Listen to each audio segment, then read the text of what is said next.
അത് കഴിഞ്ഞ് 90 ദിവസം കഴിഞ്ഞ് ഞാൻ വീണ്ടും പുതുക്കി അന്ന് രാത്രി ഞാൻ ഉടമ്പടി പ്രാർത്ഥന ചൊല്ലിക്കൊണ്ടിരിക്കുമ്പോഴേക്കും എൻ്റെ കാതിൽ വന്ന് 3 പ്രാവശ്യം എന്നോട് പറഞ്ഞു, നീ കൃപയ്ക്കത്തോളം ഞാൻ കണ്ടിന്യൂ ചെയ്തു.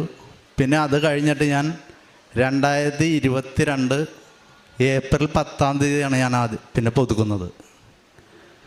പുതുക്കി അതിലെ ആദ്യം ഒരു നിയോഗം അമ്മ എനിക്ക് സാധിച്ചു തന്നു. അത് ഞാനിവിടെ സാക്ഷ്യം പറഞ്ഞതാണ്. അതിനുശേഷം ഞാൻ അമ്മയോട് പ്രാർത്ഥിച്ച് ഇങ്ങനെ പറഞ്ഞു, ഇനിയുള്ള എൻ്റെ നിയോഗങ്ങൾ അമ്മ ഒരു ഗ്യാപ്പിട്ട് എനിക്ക് സാധിച്ചു തന്നാൽ മതിയെന്ന് പറഞ്ഞു. കാരണം എൻ്റെ ഉടമ്പടി എനിക്ക് അത്ര മുന്നോട്ട് കണ്ടിന്യൂ ചെയ്യാമല്ലോ എന്നുള്ള ഒരു ഇതിലാണ് ഞാൻ അമ്മയോട് പറഞ്ഞത്. അത് കഴിഞ്ഞ് 90 ദിവസം കഴിഞ്ഞ് ഞാൻ വീണ്ടും പുതുക്കി അന്ന് രാത്രി ഞാൻ ഉടമ്പടി പ്രാർത്ഥന ചൊല്ലിക്കൊണ്ടിരിക്കുമ്പോഴേക്കും എൻ്റെ കാതിൽ വന്ന് 3 പ്രാവശ്യം എന്നോട് പറഞ്ഞു, നീ കൃപയ്ക്ക് വേണ്ടിയിട്ട് പ്രാർത്ഥിക്കാൻ വേണ്ടിയിട്ട് പറഞ്ഞു.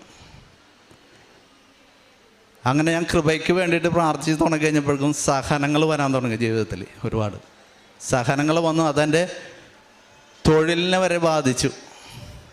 ജോലിക്ക് പോയിട്ട് ജോലി എടുത്ത പൈസ ഫുള്ള് കിട്ടാതെ പോരേണ്ട ഗതികേട് വന്നിട്ടുണ്ട്. 3,500 രൂപയോളം തരാതെ വന്നു. പക്ഷെ ഞാനത് ഉപേക്ഷിച്ചു. അതിനുശേഷം വീണ്ടും മറ്റൊരു സ്ഥലത്ത് ചെന്നു. അവിടെയും ജോലി ചെയ്ത് ജോലി കഴിഞ്ഞ് പോരാൻ സമയം 37,000 രൂപ തരേണ്ട സ്ഥാനത്ത് 25,000 രൂപ എൻ്റെ അക്കൗണ്ടിൽ ഇട്ടുമെന്ന് വെച്ച് പറഞ്ഞ് ബാക്കി 12 രൂപ അടുത്ത ആഴ്ച അക്കൗണ്ടിൽ ഇട്ടേക്കാമെന്ന് പറഞ്ഞു. ശരിയെന്ന് പറഞ്ഞ് പോന്നു. അത് 1 മാസം കഴിഞ്ഞപ്പോൾ 5,000 രൂപ ഇട്ട് തന്നു.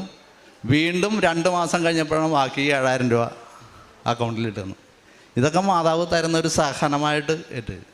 സഹനങ്ങൾ തരുമ്പോൾ ഞാൻ കൂടുതൽ ചിന്തിക്കുന്നത് ജോബിനെ കുറിച്ചാണ്. ദൈവം ജോബിനെ സാത്താനെ പരീക്ഷിക്കാൻ വേണ്ടിയിട്ട് നോക്കുമ്പോഴേക്കും ജോബ് സഹനങ്ങൾ വരുമ്പോഴേക്കും ദൈവത്തെ മഹത്വപ്പെടുത്തുകയാണ്. അപ്പോൾ എനിക്ക് വന്ന സഹനങ്ങളെല്ലാം ഞാൻ ദൈവത്തെ മഹത്വപ്പെടുത്തിക്കൊണ്ടിരുന്നു. അങ്ങനെ ഇരിക്കുമ്പോൾ എനിക്ക് എൻ്റെ മകൾക്കൊരു വിവാഹാലോചന വന്നു. അത് വന്ന് ആദ്യം കുറച്ച് അന്വേഷിച്ച് കഴിഞ്ഞപ്പോഴേക്കും വേറെ കുഴപ്പങ്ങളൊന്നും കണ്ടില്ല. അവർ വന്ന് വിവാഹം ഉറപ്പിച്ചിട്ട് പോയി. പക്ഷെ കുറേ കഴിഞ്ഞപ്പോഴേക്കും എൻ്റെ അനിയൻ എന്നോട് വന്നിട്ട് പറഞ്ഞ്, ചേട്ടൻ പയ്യനെക്കുറിച്ച് ചില മോശമായിട്ടുള്ള ചില ഇത് കേൾക്കുന്നുണ്ട്, ഒന്ന് അന്വേഷിച്ചിട്ട് മതി എന്ന് പറഞ്ഞായിരുന്നു. അങ്ങനെ 2-3 പേരിൽ നിന്ന് അങ്ങനെ കേട്ട് കഴിഞ്ഞപ്പോഴേക്കും ഞാൻ അമ്മയോട് തന്നെ പ്രാർത്ഥിച്ചിട്ട് പറഞ്ഞു, അമ്മേ, ഞാൻ ഉടമ്പടി എടുത്തിരിക്കുന്ന അമ്മയുടെ അടുത്താണ്. എനിക്കൊരു മറുപടി തരേണ്ടത് അമ്മയാണ്. ഞാൻ അതിൻ്റെ പുറകെ പോയാൽ എൻ്റെ ഉടമ്പടി മുടങ്ങും. അതുകൊണ്ടിട്ട് എനിക്ക് അതിനോട് താല്പര്യമില്ല. അമ്മ എനിക്കൊരു മറുപടി തരണം. അമ്മയുടെ വാക്കാണ് എനിക്ക് അവസാന വാക്ക്. അങ്ങനെ പറഞ്ഞ് പ്രാർത്ഥിച്ച് കഴിഞ്ഞപ്പോഴേക്കും ഒരാഴ്ച കൊണ്ടിട്ട് മാതാവ് ആ വിവാഹാലോചന തന്നെ അമ്മ എനിക്ക് മാറ്റി തന്നത്. അതിനുശേഷം ഞാൻ കഴിഞ്ഞ ഫെബ്രുവരിയിൽ ഇവിടെ പത്രം മേടിക്കാൻ വേണ്ടിയിട്ട് വന്നിട്ടുണ്ടായിരുന്നു. 7-ാം തീയതി പത്രം മേടിക്കാൻ വന്നു കഴിഞ്ഞപ്പോഴേക്കും ഇവിടെ സ്റ്റാളിൽ ഞാൻ ഉടമ്പടി തിരി വാങ്ങിക്കാൻ ചെന്ന് കഴിഞ്ഞപ്പോഴേക്കും അവിടെ ഒരു ചേച്ചി അവിടെ നിന്നുകൊണ്ട് കീ ചെയിൻ വാങ്ങിക്കുന്നുണ്ടായിരുന്നു. അപ്പോൾ എൻ്റെ മനസ്സിലിരുന്ന് ഇങ്ങനെ പറഞ്ഞു, ഒരു കീ ചെയിൻ പറഞ്ഞ് വാങ്ങിച്ചോടാ എന്ന് പറഞ്ഞു. അപ്പോൾ ഞാൻ ആലോചിച്ചപ്പോഴേക്കും വേറെ കീ ചെയിൻ കൊണ്ട് പ്രത്യേകിച്ച് ആവശ്യങ്ങളൊന്നുമില്ല. എൻ്റെ മനസ്സിലെ തോന്നലായിരിക്കും. അന്നേരം ഞാൻ വാങ്ങിക്കാതെ തിരിച്ചു പോയി. അപ്പോൾ കടബാധ്യതകൾ കുറച്ചുണ്ടായിരുന്നു എനിക്ക്.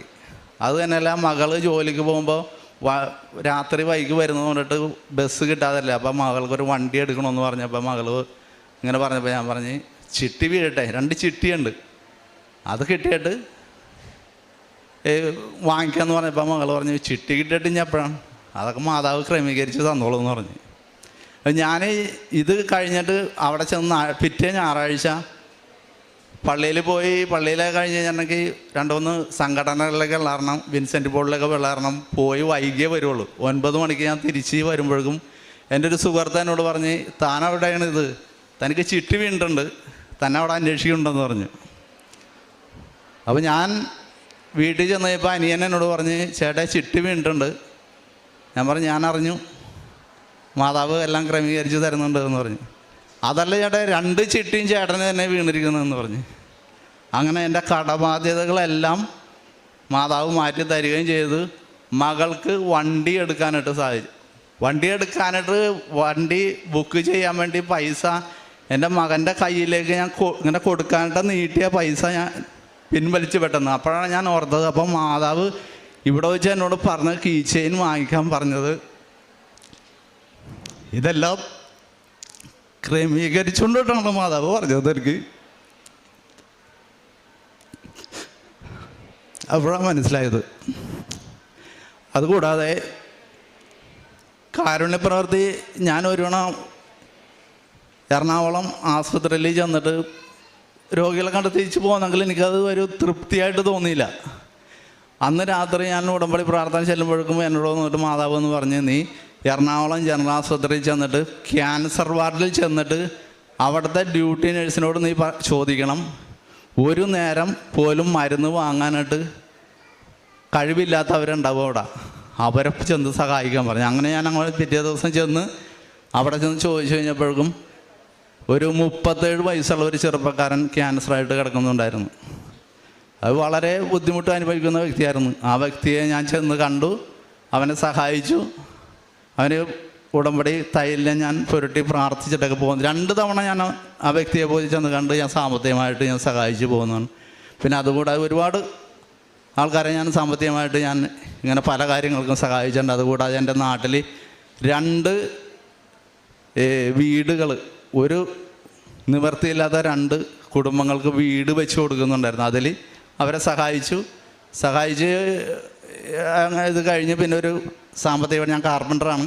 അപ്പോൾ എൻ്റെ തടി കൊണ്ടും ചെയ്യാവുന്ന ഇത് സഹായങ്ങൾ ഞാൻ ചെയ്തു കൊടുത്തു.